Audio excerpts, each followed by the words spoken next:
안녕하세요. 눈뜨는 인생입니다. 오늘 소개할 책은 지금 바로 써먹는 심리학. 저자는 리처드 와이스만. 출판사는 웅진지식하우스입니다. 감정은 어떻게 만들어질까? 상식적으로 우리는 어떤 사건이나 기억에서 특정한 감정을 느끼고 이 감정은 신체 반응에 영향을 준다. 자극받은 감정은 신체 반응을 촉발한다.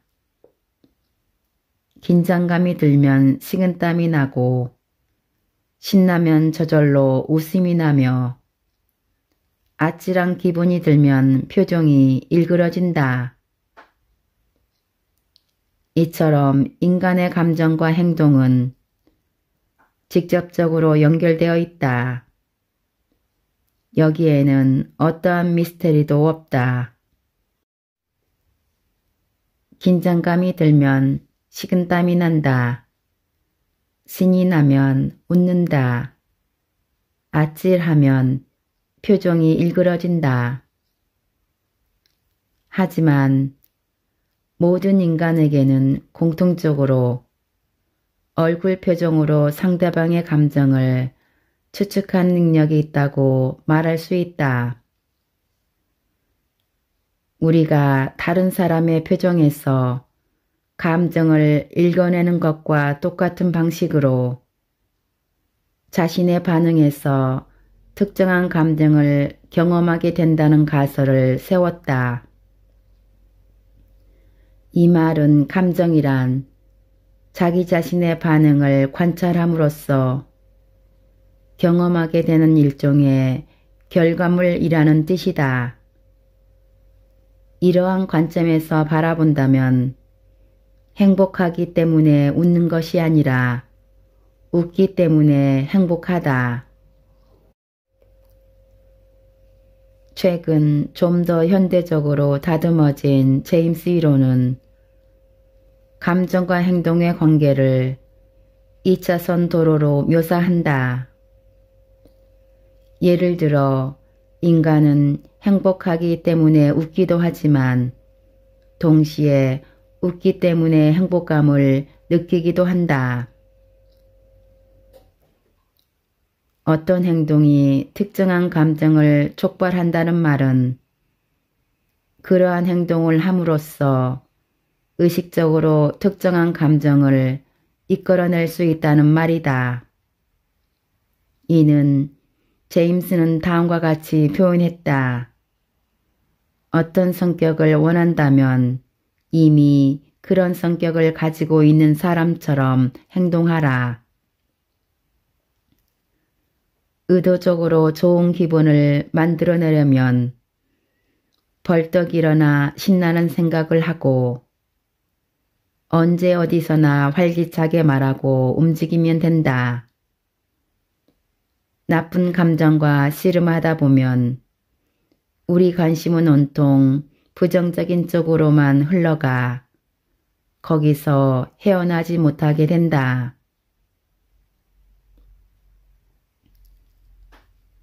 레어드는 스스로 제임스의 가설을 검증하기 위해 실험 자원자를 모집했다. 그는 사람들에게 웃거나 찡그릴 때 어떤 느낌이 드는지 말해보라고 했다. 제임스의 가설이 옳다면 웃음을 지은 사람은 찡그린 사람보다 행복감을 더 많이 느껴야 했다. 특정한 표정을 짓도록 해놓고 레어드는 사람들에게 공격, 불안, 기쁨, 후회 등 다양한 항목으로 이루어진 감정 목록을 보여주었다. 그리고 그중 다양한 표정을 지을 때 드는 느낌을 각각 지목해 보도록 했다. 결과는 놀라웠다. 지금으로부터 100년도 훨씬 전에 제임스가 예측한 그대로 사람들은 웃는 표정을 지으면서 행복감을 느꼈고 찡그리면서 분노를 느끼는 것으로 나타났다. 사례 중 가장 유명한 것은 독일 연구팀의 실험이다. 그들은 피실험자들에게 전신마비 환자들이 글을 쓸 수 있도록 도와주는 새로운 방법을 연구 중이라고 설명했다. 그리고 그중 절반에게는 이빨로 연필을 물고 있도록 하고 이는 웃는 표정이다. 다른 절반에게는 입술로 연필을 물고 있도록 했다. 이는 찡그린 표정이다. 그 결과 이 발음을 하도록 하든 골프티를 떨어져 있게 하든 이로 연필을 물고 있도록 하든 간에 웃는 표정을 지은 사람들이 더 높은 행복감을 느꼈다고 보고한 것으로 드러났다. 이러한 다양한 실험의 결과는 한 목소리로 레어드의 실험이 옳았으며 그렇기 때문에 제임스의 이론도 타당한 것이라고 주장한다. 이후 이러한 실험 결과에 자극을 받은 많은 과학자들은 가정 원칙이 우리의 머리와 몸에 미치는 영향에 대해 연구했다. 캘리포니아 대학교 심리학 교수 폴 에크먼은 심리학자로서 첫 발을 내디디면서 에크먼은 단순한 표정 변화로 사람들을 편안하게 또는 화나게 만들 수 있다는 사실에 강한 호기심을 느꼈다.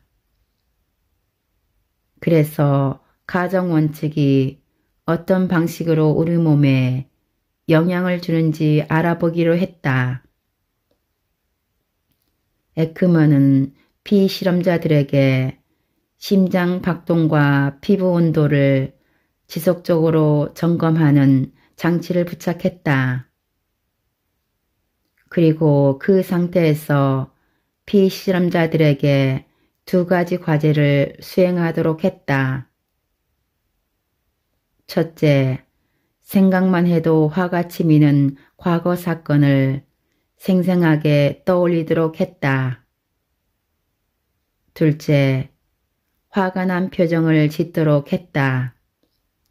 눈썹은 내리고 눈꺼풀은 위로 올리며 입꼬리는 내린 채 꽉 다물고 있는 표정이었다. 마찬가지로 두려움이나 슬픔, 행복, 놀라움, 혐오 등 다양한 감정을 자극하는 기억을 떠올리고 나서 각각에 해당하는 표정을 짓게 했다. 예상대로 기억을 떠올리는 시도는 특정한 패턴의 반응을 자극하는 것으로 나타났다. 예를 들어 두려움에 관한 기억은 심박수는 높이고 피부 온도는 떨어뜨리며 행복한 기억은 심박수는 떨어뜨리고 피부 온도는 높이는 것으로 나타났다. 그런데 놀라운 사실은 각각의 감정에 해당하는 표정을 지을 때도 기억을 떠올릴 때와 정확하게 똑같은 심리적 패턴이 나타났다는 점이다. 즉, 두려운 표정을 지을 때 심박수는 치솟고 피부 온도는 떨어졌다. 마찬가지로 웃는 표정을 지을 때 심박수는 떨어지고 피부 온도는 상승했다. 에크맨의 연구 결과는 특정한 감정을 경험하는 것처럼 행동하는 것이 감정 상태뿐만이 아니라 몸에도 직접적이고 강력한 영향을 미친다는 사실을 보여준다. 연구팀은 아미그달라가 고도로 활성화된 상태를 보고 피실험자가 두려움을 느낀다는 사실을 객관적으로 확인할 수 있었다.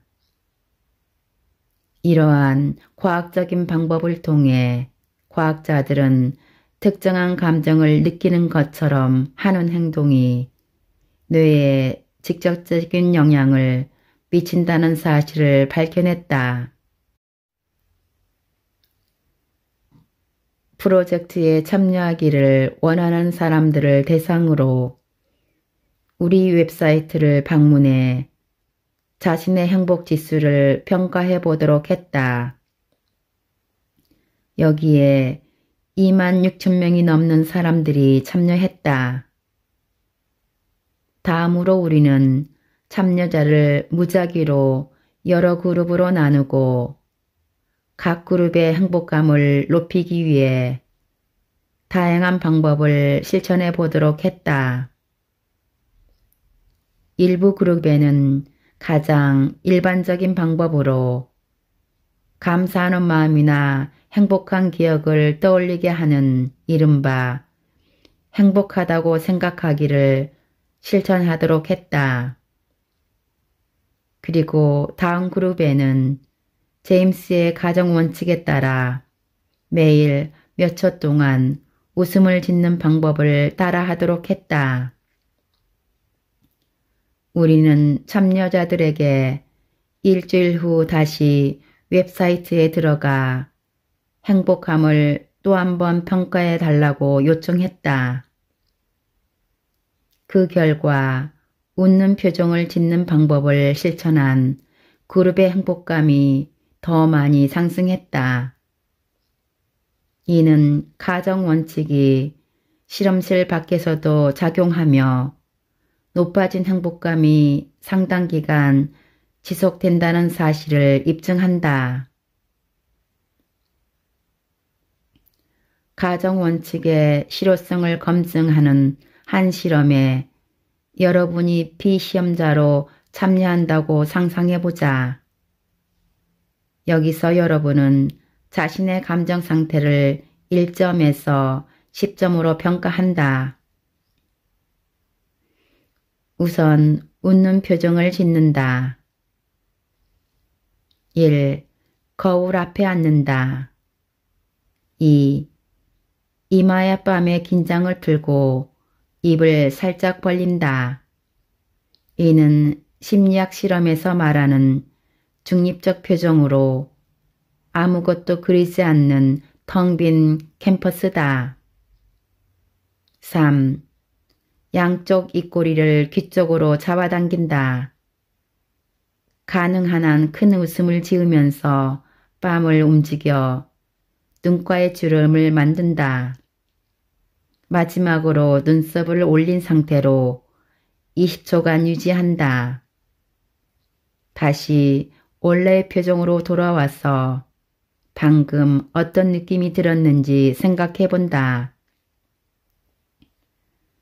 실험하기 전보다 기분이 더 좋아졌는가? 매놀 점수 1점에서 10점으로 몇 점을 주고 싶은가? 이 실험을 하고 나서 대부분 행복감이 더 증가했다고 말했다. 불과 몇 초간에 이루어진 표정 변화가 감정 상태에 중대한 영향을 미치는 것이다. 제임스는 표정뿐 아니라 움직이고 말하는 등 행동의 모든 요소가 감정에 영향을 미친다고 생각했다. 이후 수많은 심리학자들이 이를 검증하기 위해 그가 주장한 대로 움직이거나 말하고 있다. 이를테면 성큼성큼 걷기는 다리를 길게 뻗고 살짝 점프하듯 팔을 앞뒤로 흔들며 걷는 경커한 걸음을 말한다. 제임스는 표정뿐 아니라 움직이고 말하는 등 행동의 모든 요소가 감정에 영향을 미친다고 생각했다. 이후 수많은 심리학자들이 이를 검증하기 위해 그가 주장한 대로 움직이거나 말하고 있다.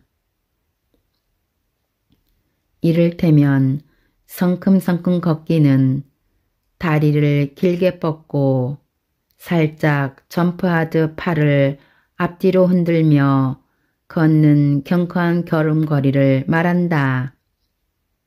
반면 질질 끄는 걷기는 어깨를 축 늘어뜨리고 작은 보폭으로 걷는 걸음걸이다. 이러한 걸음걸이에 관한 연구 결과는 특정 형태의 걸음걸이가 특정 감정을 이끌어낸다는 사실을 보여준다. 즉, 성큼성큼 걷기는 행복감을 높인다면 질질 끄는 걷기는 우울한 감정을 자극한다. 세라 스노드그래스는 걸음걸이의 변화가 감정 상태에 미치는 영향을 연구했다. 이 연구에서 먼저 피실험자 중 절반에게는 고개를 들고 힘차게 팔을 휘두르면서 성큼성큼 걷도록 했다. 그리고 나머지 절반에게는 땅바닥을 보고 발을 질질 끌면서 작은 보폭으로 걷게끔 했다. 그러고 나서 스노드그래스는 피실험자들의 행복감을 다시 한번 확인해 보았다. 그 결과 성큼성큼 걸은 사람들의 행복감이 질질 끌면서 걸은 사람들보다 훨씬 더 높아진 것으로 드러났다.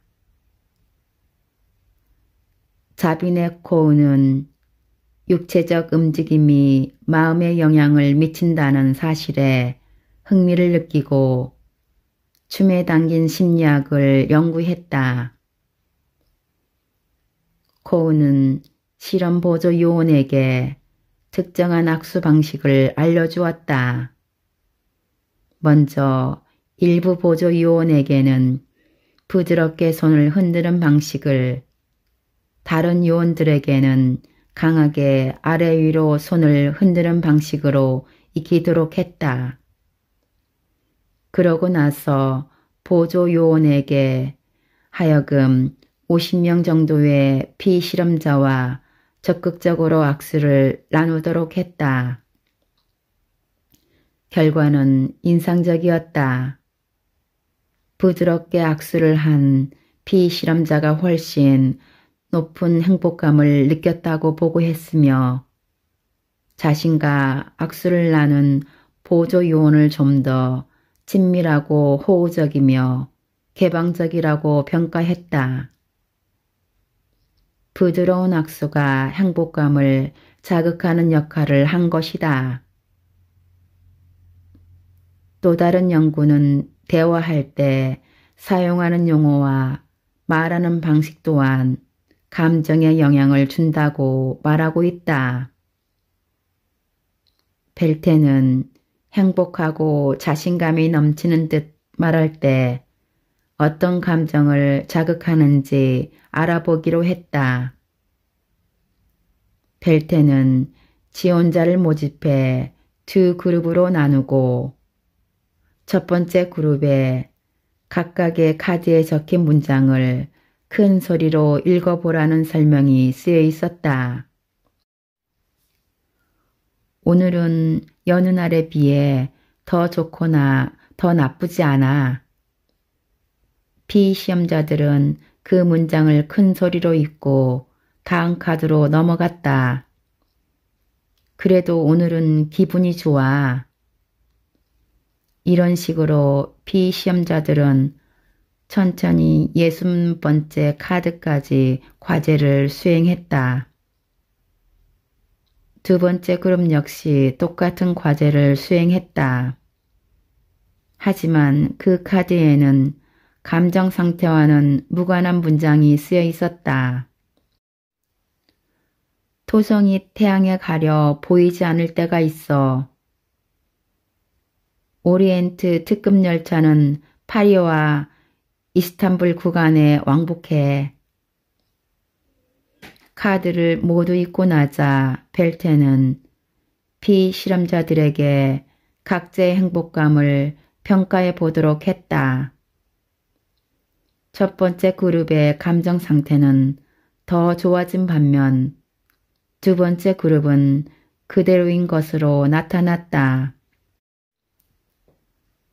다른 사례도 있다. 일레인 해트필드 연구팀은 한 피실험자 그룹에 친구들이 자신을 위해 깜짝 생일 파티를 벌이는 가상 시나리오를 읽도록 했다. 반면 다른 그룹에는 가족이 큰 병에 걸렸다는 소식을 알게 되는 가상 시나리오를 읽도록 했다. 그 결과 각기 다른 내용의 시나리오를 읽는 경험이 감정 상태에 큰 영향을 미치는 것으로 나타났다.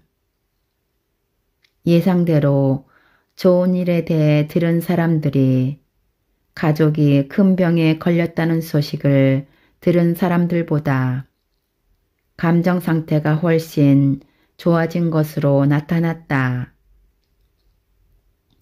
이 연구 결과는 자신이 지금 긍정적이거나 부정적인 감정 상태에 있는 것처럼 상상하면서 이야기를 하는 행동이 실제 감정에 큰 영향을 미친다는 사실을 말해준다.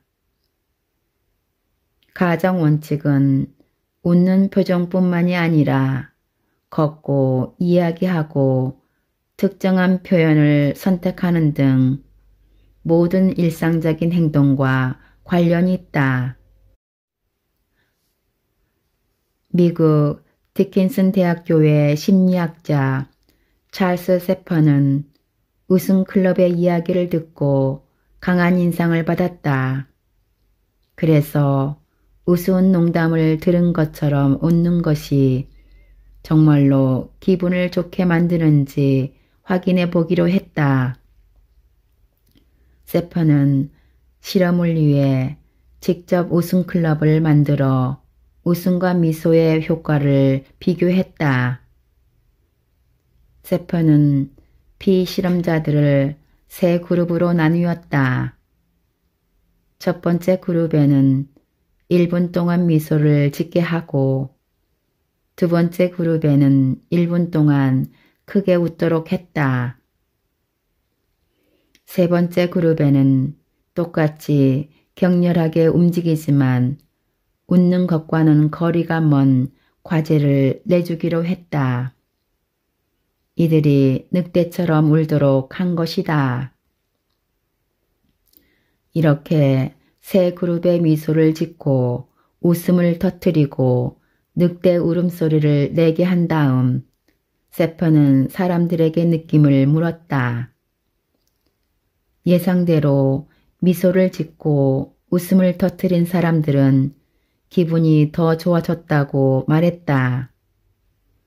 미소를 지은 사람들은 행복감이 높아졌다고 보고했고 크게 웃은 사람들은 대단히 신이 났다고 대답했다. 반면 늑대 울음소리를 낸 세 번째 그룹은 행복감에서 아무런 변화도 없음을 보고했다. 이는 웃음이 육체적 행동과는 다른 기능을 했다는 의미다. 세퍼의 연구 결과는 웃음클럽이 세계적인 유행이 된 이유를 알려준다. 웃음의 과학에 이어 심리학자들은 한밤중에 춤을 추는 것 같은 또 다른 즐거운 활동을 주제로 연구를 시작했다.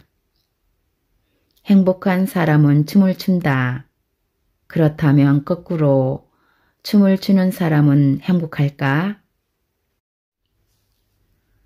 10주간의 실험을 통해 춤이 기분에 어떤 영향을 미치는지 직접 체험해 보기도 했다. 폭스트롯에서 플라멩고, 살사에서 스윙에 이르기까지 학생들은 모두 즐겁게 실험에 참여했고 실제로 기분이 더 좋아졌다고 답변했다. 정말로 기분이 좋다고 상상하면서 하는 행동이 실제로 기분을 좋게 만들어 주었던 것이다. 이 실험에서 로봇은 스코틀랜드 민속춤이나 라인 댄스처럼 사람들과 어울리면서 누구나 쉽게 배울 수 있는 반복적인 춤이 특히 효과적이라는 사실까지 확인했다. 소설가이자 시인인 미겔 데 세르반테스는 이렇게 말했다. 노래하는 자는 병을 쫓아버린다. 정말 그럴까? 한 실험에서 그는 합창단원 500명과 인터뷰를 했다. 이를 통해 노래 부르는 행위가 사람들을 행복하게 만들어준다는 사실을 확인할 수 있었다. 음악을 듣는 것도 행복감을 높이는 데 기여했지만 노래를 직접 부르는 편이 더 행복감을 높인다는 사실을 확인할 수 있었다. 즐거운 활동에 대한 연구 결과와 가정 원칙이 전하는 메시지는 분명하다. 단지 행복한 생각을 떠올리는 것보다 자신이 정말로 좋은 기분을 느끼고 있는 것처럼 행동하는 편이 좀 더 빠르고 효과적으로 행복감을 높인다는 사실이다. 고개를 똑바로 들자. 웃으면서 경쾌하게 걷자. 행복한 표현을 써서 이야기하고 춤추고 노래하자. 좋아하는 일을 적극적으로 찾아서 실행하자. 행복해지고 싶다면 박수를 쳐보자.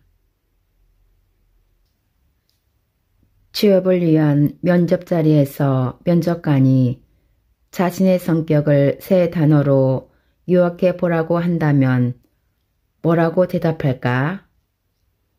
외향적 혹은 내성적, 창조적 혹은 현실적, 적극적 혹은 느긋한.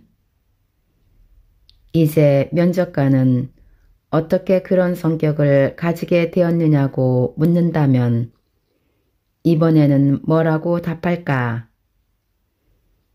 유전이나 어린 시절의 경험, 아니면 성인이 되고 나서 겪은 다양한 사건 때문이라고 할까? 세계적으로 많은 위대한 사상가들이 이 문제로 고심했다.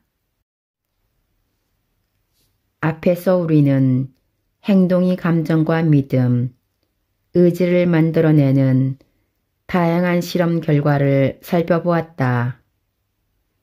웃으면 행복감이 들고 손을 잡으면 친근감이 느껴지며 근육에 힘을 주면 의지력이 높아진다.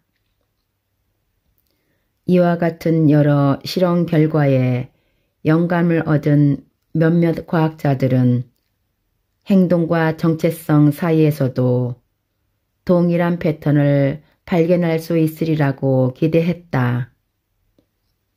성격이 특정한 행동 패턴을 만들어내는 것이 아니라 행동이 특정한 유형의 성격을 만들어내는 것은 아닐까. 기존 이론에 따르면 외향적 성격은 적극적 행동으로, 가정 원칙에 따르면 적극적 행동은 외향적 성격으로, 가정 원칙이 옳다면 성격에 대한 완전히 새로운 접근 방식을 기반으로 얼마든지 자신의 의지대로 성격을 바꿔나갈 수 있다. 즉, 행동 양식을 바꿈으로써 우리는 얼마든지 더 부드럽고 매력적이고 자신감 넘치는 사람이 될 수도 있다. 오늘날 자존감을 높여준다는 프로그램 대부분이 문제의 원인을 잘못된 사고방식에서 찾는다. 그리고 과거의 성공에 집중하면서 확신에 가득 찬 자아를 떠올리라고 조언한다. 하지만 가정원칙은 생각이 아니라 행동을 바꾸어야 빠른 효과를 볼 수 있다고 말한다. 어떤 실험에서 과학자들은 플라스틱 안경으로 사람의 인식에 영향을 줄 수 있는지 확인해 보았다. 그들은 피실험자들을 두 그룹으로 나누어 지능 및 성격 테스트를 실시했다. 이때 한 그룹에만 도수 없는 안경을 쓰고 테스트를 하도록 했다. 지능검사는 두 그룹에서 큰 차이를 보이지 않았지만 안경을 쓴 그룹은 스스로를 좀 더 차분하고 유능하며 학문을 좋아하는 사람이라고 평가한 것으로 드러났다. 다음으로 자세에 관한 실험도 있다. 우선 첫 번째 그룹에는 자신감을 나타내는 두 가지 자세를 보여주었다. 여기서 일부에게는 마치 사장님처럼 책상 앞에 다리를 걸치고 시선을 위로 향하면서 두 손은 머리 위로 깍지를 끼워달라고 요청했다. 다른 일부에게는 책상에서 약간 떨어져 손바닥으로 책상을 짚고 몸을 약간 앞으로 몸을 숙이라고 했다.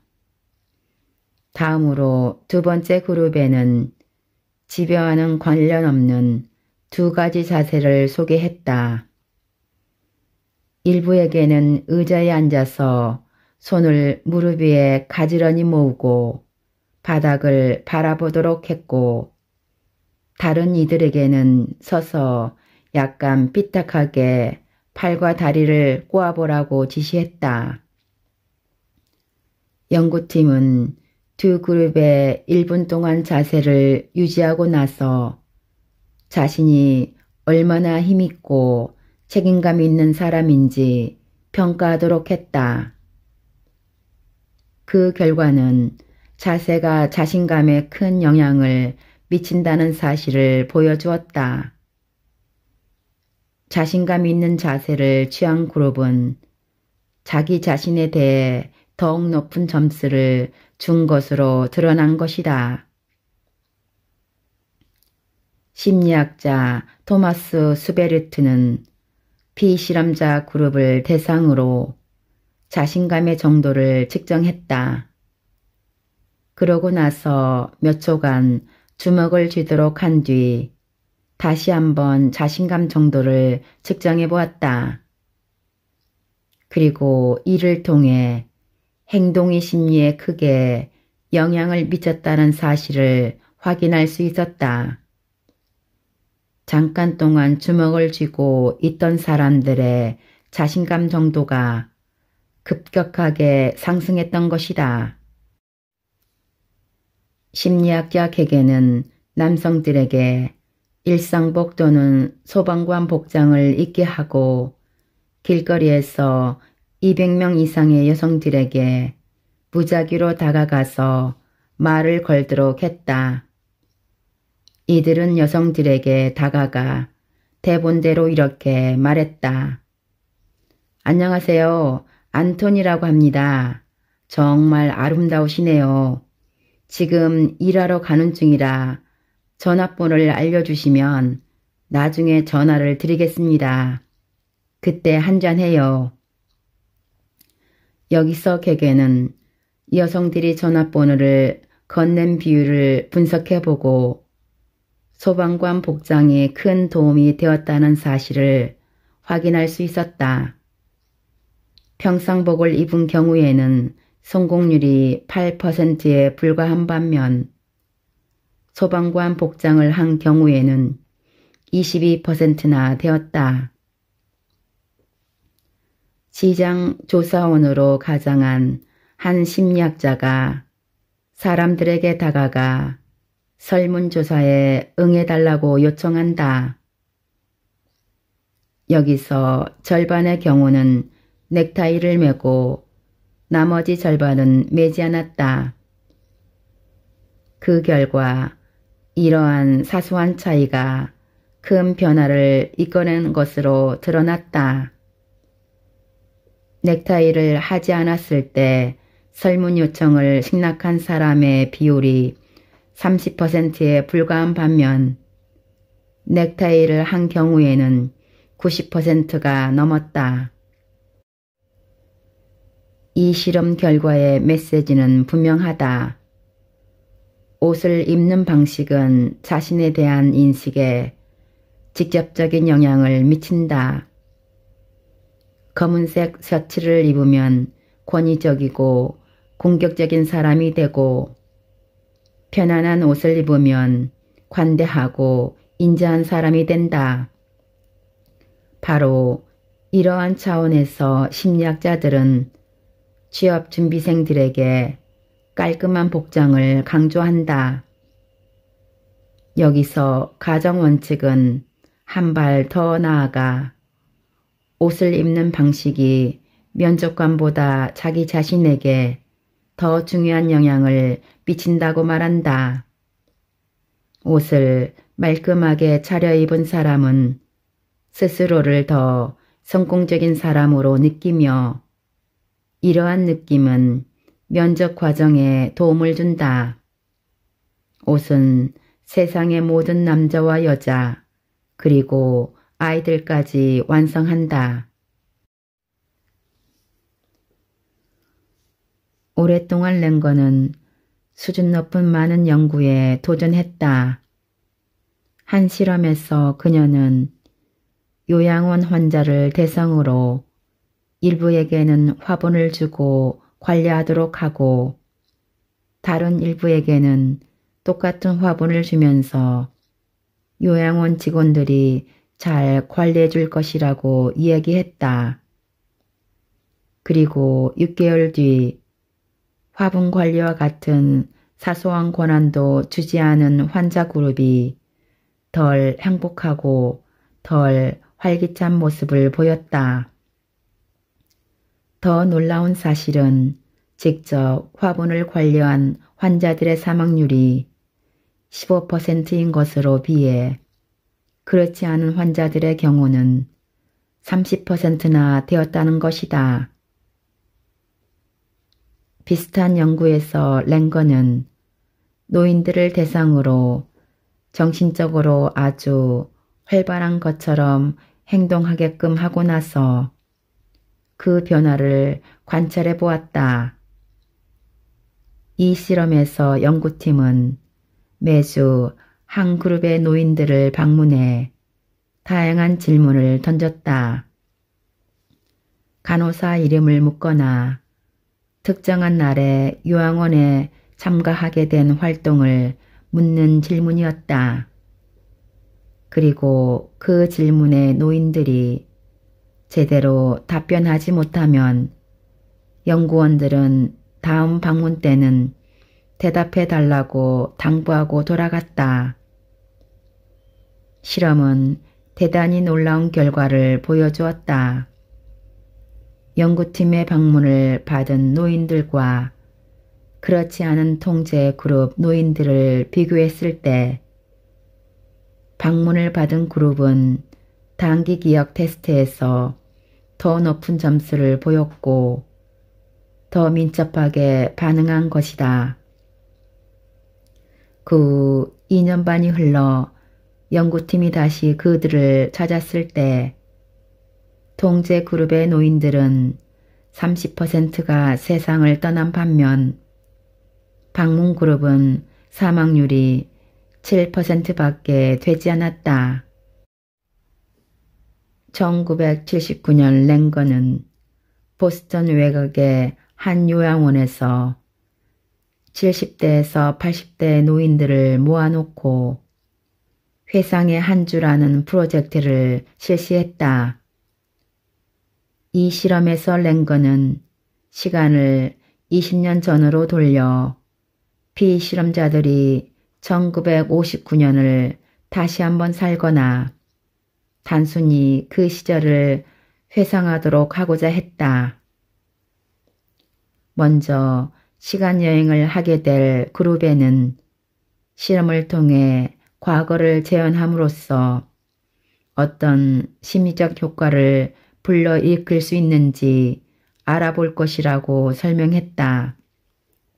반면 다른 그룹에는 단지 회상의 영향력을 알아보는 실험이라고만 알려주었다.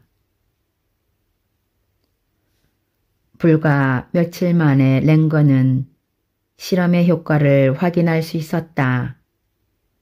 시간여행자 그룹은 훨씬 더 빨리 걸었고 자신감이 넘치는 모습을 보였다.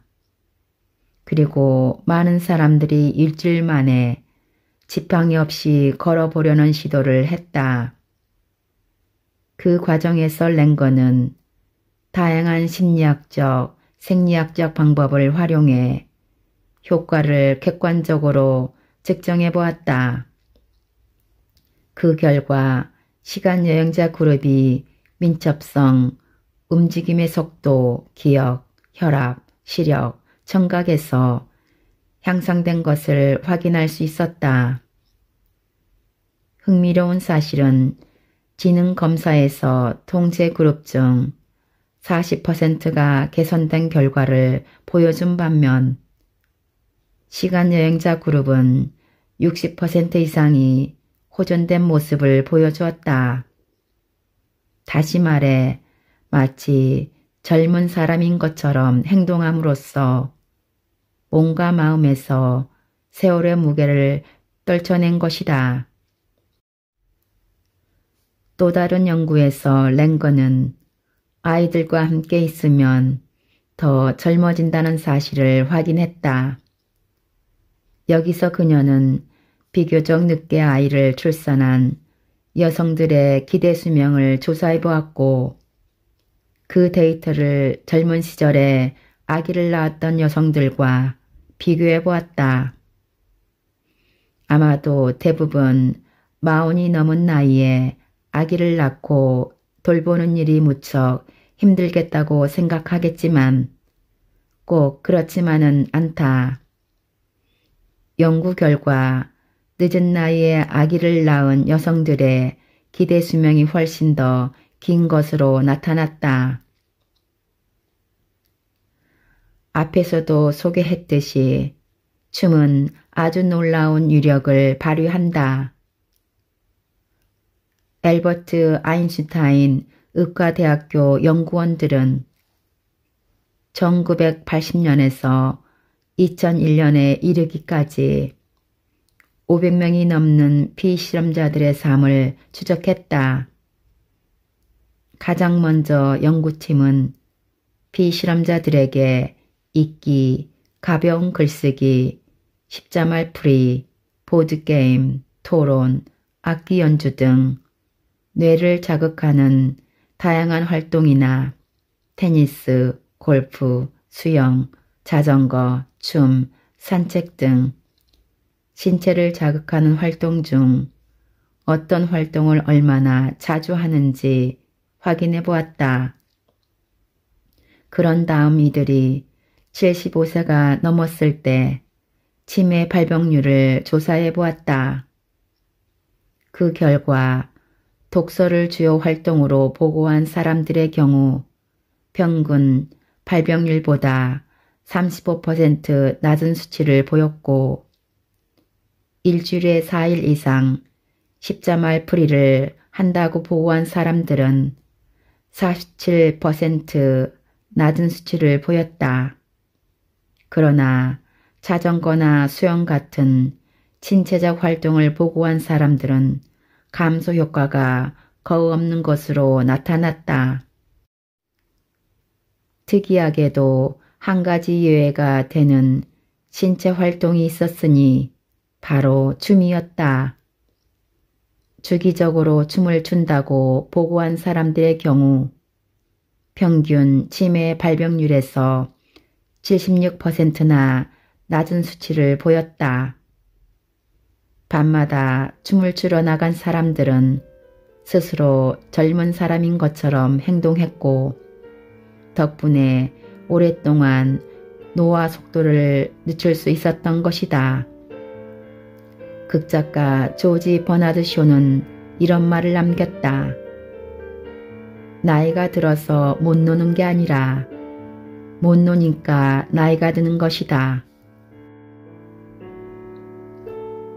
지금까지 지금 바로 써먹는 심리학에서 일부 요약 발췌하여 읽어드렸습니다. 눈뜨는 인생의 리뷰 한마디는 아래 댓글에 있습니다. 감사합니다.